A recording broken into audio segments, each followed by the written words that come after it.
Les problèmes financiers dus à l'absence de cotisations régulières, la mauvaise campagne de déstabilisation du Conseil supérieur des églises de réveil du Congo portée par certains membres du corps de Christ, la faiblesse communicationnelle, le report de la tenue de son assemblée générale, les problèmes financiers, autant de mots qui minent cette corporation chrétienne. Ce 7 novembre, les membres du COSERCO, notamment la délégation de Pointe-Noire et une frange partie de Brazzaville, sont réunis afin de trouver une solution à leurs problèmes. À l'issue des échanges, ils sont parvenus à un consortium lu dans cette déclaration, en présence de Germain Loubota, président national du COSERCO. Aussi, les deux parties se sont accordées sur la prise des décisions en la matière au cours de ce Conseil national, conformément aux propositions faites en élargissant ce Conseil à tous les conseillers nationaux issus des assemblées générales de 2008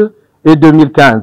Ce qui d'ailleurs rejoint la volonté des animateurs du COSERCO qui ont décidé au 6e Conseil national de Madingu de mars dernier que l'assemblée générale du COSERCO soit inclusive et ouverte aux membres actifs et à toutes les plateformes, réseaux et associations des églises de réveil. La présence de la délégation de la ville de Pointe-Noire, une démarche salutaire qui appuie les efforts entrepris par le Bureau national pour l'inclusivité recherchée afin d'aller à l'Assemblée générale. Le président de cette délégation, Pontenegrine, s'est réjoui de l'accord trouvé. Nous avons eu des échanges riches, contradictoires, mais à un moment donné, nous avons eu de consensus et donc nous sortons de là avec beaucoup de satisfaction parce que les deux préoccupations ont retenu l'attention du président national et de tous les membres qui ont pris part aux échanges.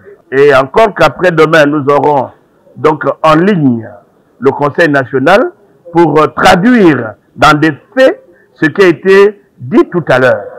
Donc nous sommes très heureux des conclusions que nous avons eues. Cet accord marque un tournant décisif pour le COSERCO dont les membres s'engagent désormais à redynamiser la corporation par des actions concertée et constructive. La mise en place de cette commission préparatoire et la tenue prochaine de l'Assemblée générale augure un renouveau, promettant ainsi de renforcer l'unité et la transparence au sein du corps de Christ.